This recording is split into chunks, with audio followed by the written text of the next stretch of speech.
सभी प्रेम से बोलो विष्णु भगवान की जय। आप सभी का हमारे YouTube चैनल त्योहार गाइड पर स्वागत है। प्रिय श्रोताओं, आज हम जानने जा रहे हैं कि छठ पूजा का रहस्य, इसकी शुरुआत कैसे हुई और आखिर छठ मैया कौन है। यह पर्व सिर्फ पूजा नहीं बल्कि शुद्धता, श्रद्धा और आत्म संयम की परम परीक्षा है। कार्तिक मास की अमावस्या को दीपावली मनाने के 6 दिन बाद जब कार्तिक शुक्ल पक्ष की षष्ठी आती है, तब इस महान पर्व की शुरुआत होती है। इसी कारण इसे छठ कहा गया। छठ पर्व की विशेषता यह है कि इसमें तन, मन और आत्मा की पूर्ण शुद्धता आवश्यक मानी गई है। इस पर्व में गलती की कोई गुंजाइश नहीं होती। इसी कारण इसे महापर्व या महाव्रत कहा गया है। इस 4 दिन के पर्व की शुरुआत होती है नहाए खाए से। इस दिन व्रती महिलाएं घर की पूरी सफाई करती है, स्नान कर पवित्र भोजन बनाती है और अपने जीवन से हर प्रकार की अशुद्धि को दूर करती है। इस दिन से ही व्रत की पवित्र शुरुआत मानी जाती है।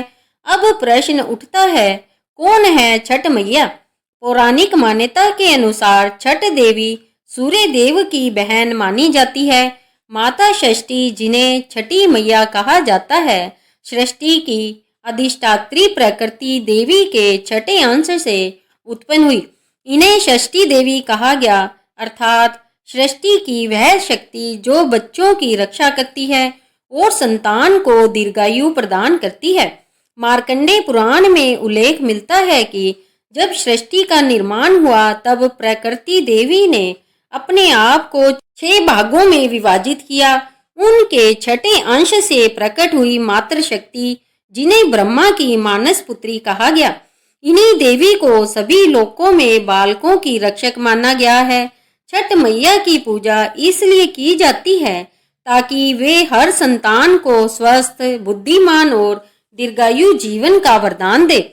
माना जाता है कि शिशु के जन्म के 6 दिन बाद इन्हीं देवी की पूजा की जाती है ताकि वह बालक जीवन भर सुरक्षित रहे। उनकी कृपा से संतान को न केवल लंबी आयु मिलती है बल्कि जीवन में सुख, शांति और समृद्धि भी प्राप्त होती है। छठ पूजा का सबसे बड़ा प्रतीक है सूर्य देव और जल, क्योंकि सूर्य जीवन का आधार है और जल उसके अस्तित्व का सार। इसलिए व्रती जन भगवान सूर्य को अर्घ्य देकर यह स्वीकार करते हैं कि हमारे जीवन का प्रत्येक पल प्रकृति और उसके तत्वों का ही प्रसाद है। यही कारण है कि छठ पूजा में व्रती महिलाएं या पुरुष नदी, तालाब या किसी पवित्र जलाशय के किनारे बैठकर पूजा करते हैं। वे डूबते हुए सूर्य को अर्घ्य देती है, क्योंकि वह दिन के अंत का प्रतीक है और अगले दिन उगते सूर्य को अर्घ्य देकर नई ऊर्जा का स्वागत करती है। यह पर्व केवल आस्था नहीं बल्कि आत्म संयम का भी प्रतीक है। छठ व्रती पूरे समय अपने मन और शरीर को पूर्ण रूप से पवित्र रखते हैं। वे केवल सात्विक भोजन करते हैं और व्रत के दौरान कठोर नियमों का पालन करते हैं। कहा जाता है कि जो व्यक्ति पूरे श्रद्धा भाव से छठ मैया की पूजा करता है, उसकी हर मनोकामना पूर्ण होती है। जो महिलाएं संतान प्राप्ति की इच्छा रखती है, छठ मैया उन्हें मातृत्व का वरदान देती है। जो पुरुष या स्त्री कठिनाइयों में फंसे हों, उनके जीवन में सूर्य देव और छठ मैया की कृपा से उजाला फैलता है। छठ व्रत में केवल पूजा ही नहीं बल्कि सेवा, सहनशीलता और संयम भी प्रमुख है। घाट की सफाई, पूजन सामग्री की शुद्धता और हर कार्य में सावधानी, यह सब छठ का मूल है, क्योंकि यह पर्व सिखाता है कि सच्ची भक्ति तभी पूर्ण होती है जब मन, कर्म और वचन तीनों पवित्र हो। छठ मैया का आशीर्वाद पाने के लिए भक्त पूरी निष्ठा से 4 दिन तक कठोर नियमों का पालन करते हैं। पहले दिन नहाए खाए, दूसरे दिन खरना, तीसरे दिन संध्या अर्घ्य और चौथे दिन उगते सूर्य को अर्घ्य देकर व्रत का पारण किया जाता है। प्रिय श्रोताओं, छठ व्रत का यह पहला भाग यहीं समाप्त होता है। अगले भाग में हम सुनेंगे वह पौराणिक कथा जिसने इस पर्व की नींव रखी, जहां एक राजा ने संतान के लिए किया यज्ञ और जब सब कुछ नष्ट होने लगा तब स्वयं प्रकट हुई देवी षष्ठी। अब आइए सुनते हैं राजा प्रियव्रत और देवी षष्ठी की अद्भुत कथा जिसने इस पर्व को जन्म दिया। बहुत समय पहले एक राजा हुआ करते थे। उनका नाम था राजा प्रियव्रत। वे न्याय प्रिय, धर्मनिष्ठ और प्रजा के प्रिय थे। उनकी रानी का नाम था मालिनी। राजा और रानी का जीवन हर प्रकार से सुखी था, लेकिन एक बड़ी कमी थी, उनके कोई संतान नहीं थी। राजा प्रियव्रत संतान सुख के लिए वर्षों से यज्ञ, हवन और दान करते आ रहे थे, परंतु उन्हें सफलता नहीं मिल रही थी। रानी मालिनी भी हर देवी देवता की पूजा करती, हर व्रत रखती, लेकिन उनकी गोद सुनी ही रही। एक दिन अत्यंत दुखी होकर राजा प्रियव्रत ने महान ऋषि कश्यप के पास जाकर अपनी व्यथा सुनाई। उन्होंने कहा, गुरुदेव, मेरे पास सब कुछ है पर संतान नहीं। कृपया कर बताइए, ऐसा कौन सा उपाय है जिससे मेरे वंश की ज्योति जल सके। मैं ऋषि कश्यप ने राजा की प्रार्थना सुनकर पुत्रेष्टि यज्ञ करने का आदेश दिया। राजा ने यज्ञ करवाया और यज्ञ पूर्ण होने के बाद मैं ऋषि ने रानी मालिनी को यज्ञ प्रसाद स्वरूप खीर दी। मैं ऋषि ने कहा, रानी, यह खीर अत्यंत पवित्र है, इसका सेवन करने से तुम्हें पुत्र प्राप्त होगा। रानी मालिनी ने श्रद्धा भाव से खीर खाई और कुछ समय बाद गर्भवती हुई। राजा और रानी दोनों अत्यंत प्रसन्न हुए। 9 महीने बीतने के बाद जब बालक का जन्म हुआ तो सारा राज्य खुशी से झूम उठा। लेकिन भाग्य को कुछ और ही मंजूर था। वह बालक जन्म लेते ही मृत हो गया। रानी मालिनी की आंखों से आंसू बह निकले। राजा प्रियव्रत शोक में डूब गए। उनकी सारी आशा जैसे बुझ गई। दुख और निराशा में राजा ने निश्चय किया कि अब वे आत्महत्या कर लेंगे। वे जंगल की ओर निकल पड़े और जैसे ही वे जल में कूदने वाले थे, अचानक आकाश से एक दिव्य प्रकाश प्रकट हुआ। उस प्रकाश से एक देवी प्रकट हुई, तेजस्विनी, सुंदर और दिव्य आभा से युक्त। राजा घबरा गए और हाथ जोड़कर बोले, आप कौन है देवी? देवी ने मुस्कुराते हुए कहा, राजन, मैं हूँ षष्ठी देवी, ब्रह्मा की मानस पुत्री। मैं ही उन सभी की रक्षा करती हूँ जिनकी संतान संकट में होती है। जो मुझे सच्चे मन से पूजते हैं उन्हें संतान सुख प्राप्त होता है। राजा ने विनम्रता से कहा, माँ, यदि आप सच्ची संतान देने वाली है तो मेरी रानी को पुत्र रतन का वरदान दीजिए। देवी षष्ठी ने कहा, राजन, यदि तुम कार्तिक शुक्ल पक्ष की षष्ठी तिथि को मेरे नियमों से पूजा करोगे तो तुम्हें न केवल संतान प्राप्त होगी बल्कि तुम्हारा वंश सदा सुखी रहेगा। पर याद रखना, यह पूजा अत्यंत पवित्रता और संयम से करनी होगी। राजा प्रियव्रत ने वही किया। कार्तिक शुक्ल पक्ष की षष्ठी तिथि को उन्होंने नदी के किनारे सूर्य देव को साक्षी मानकर षष्ठी देवी की पूजा की। उन्होंने संकल्प लिया कि वे इस पूजा को हर वर्ष करेंगे और सबको इसके बारे में बताएंगे। कहते हैं, देवी षष्ठी की कृपा से रानी मालिनी फिर से गर्भवती हुई। 9 महीने बाद उन्होंने एक सुंदर और स्वस्थ पुत्र को जन्म दिया। राजमहल में हर्ष की लहर दौड़ गई। देवी षष्ठी को धन्यवाद देने के लिए राजा ने पूरे राज्य में दीप जलाए और व्रत का आयोजन किया। उस दिन से छठ पूजा की परंपरा की शुरुआत हुई। लोगों ने समझ लिया कि यह पर्व केवल सूर्य देव की उपासना नहीं बल्कि मातृशक्ति देवी षष्ठी की आराधना भी है। जो इस व्रत को सच्चे मन से करता है उसके घर सुख, शांति और संतान की समृद्धि आती है। छठी मैया के इस व्रत में सत्य, श्रद्धा और संयम का महत्व सर्वोपरि है। जो इस व्रत का पालन करता है उसे देवी का आशीर्वाद अवश्य प्राप्त होता है।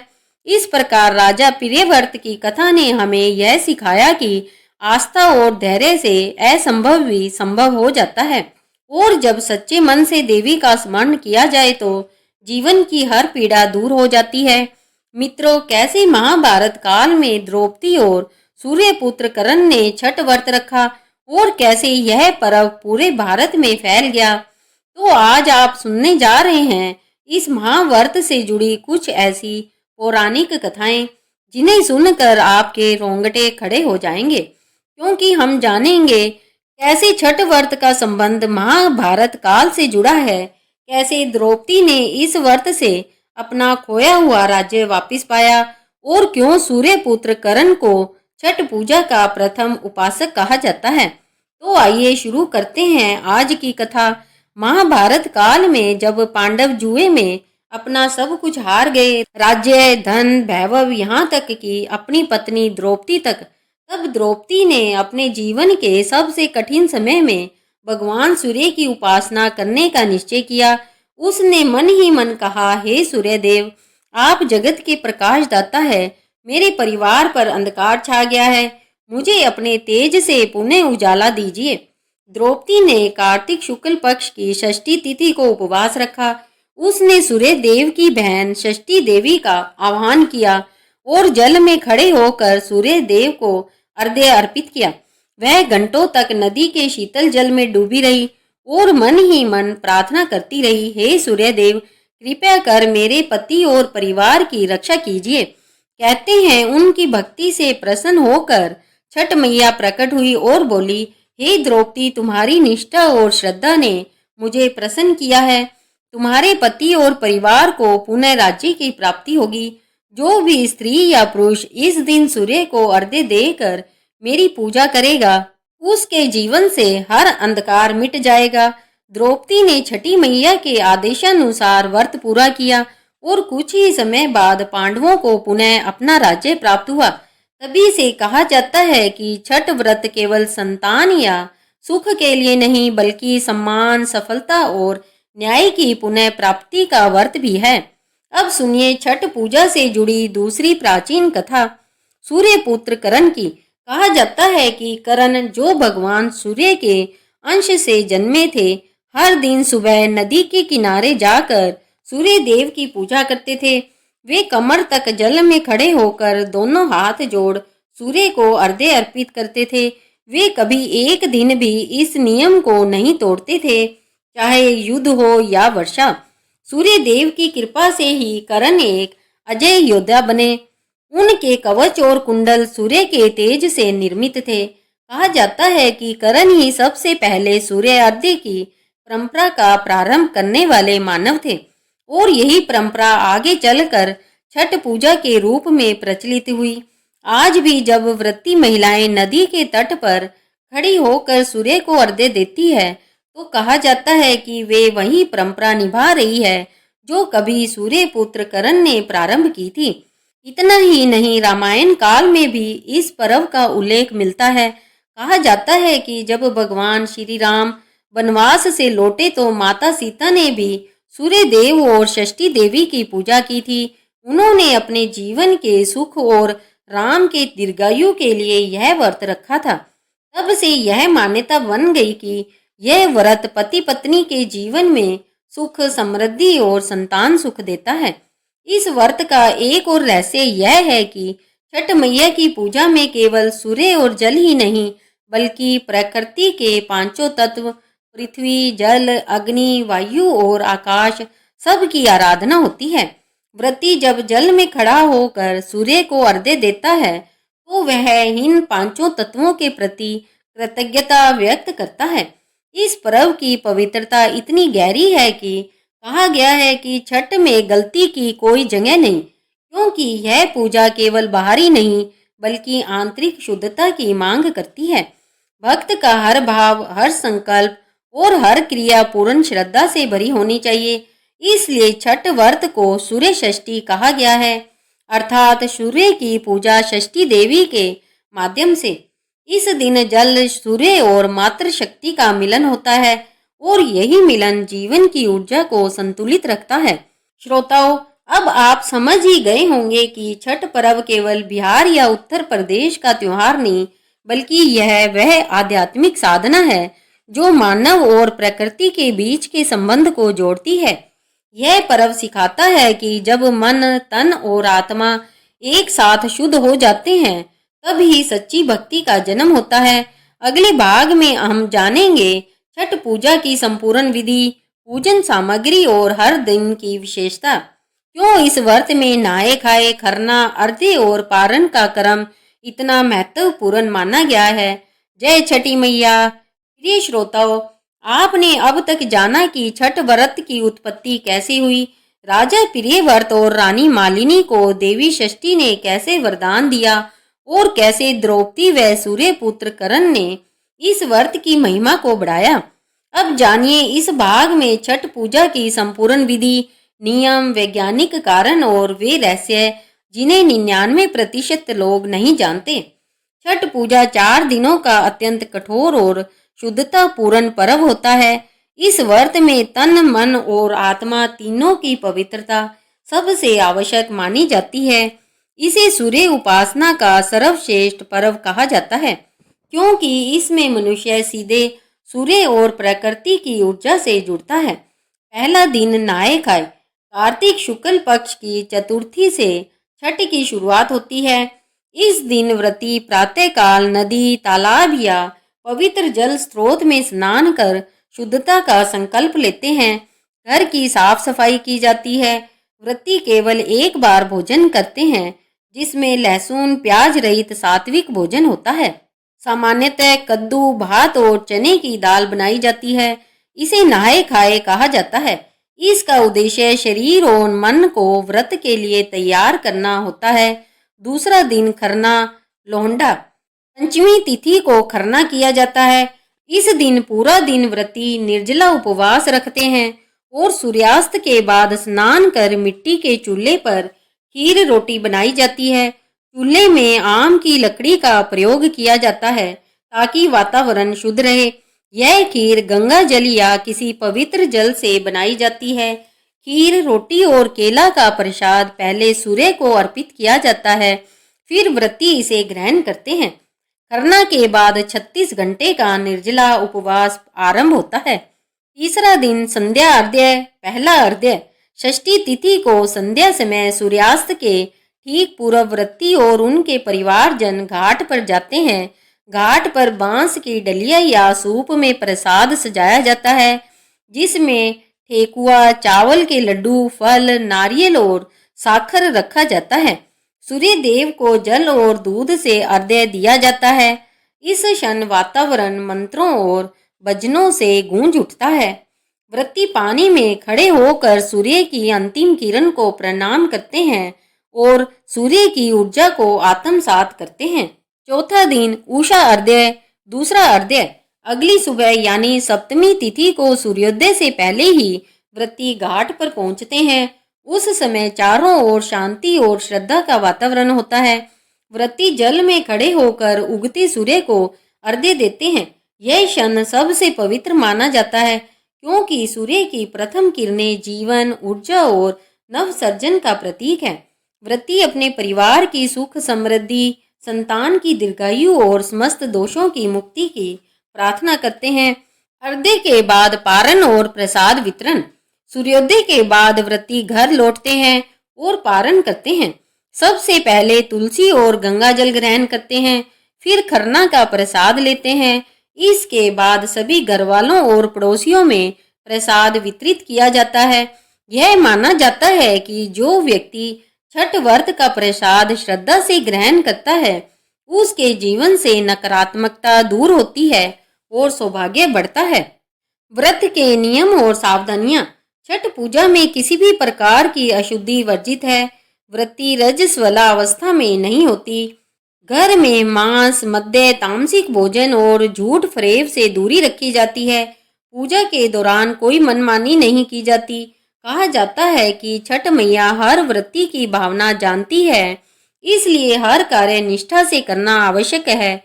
इसलिए कहा गया है, जे सुने छठी मैया के गुण, ओकरा दुख ना होए। सूरज देव के किरण जे छुए, ओकरा जीवन में रोशनी होए। प्रिय दर्शकों, अगर आपको छठ मैया की यह संपूर्ण कथा और विधि पसंद आई हो तो वीडियो को लाइक करें और चैनल को सब्सक्राइब जरूर करें। जय छठी मैया। इस वीडियो को अंत तक देखने के लिए आप सभी का धन्यवाद।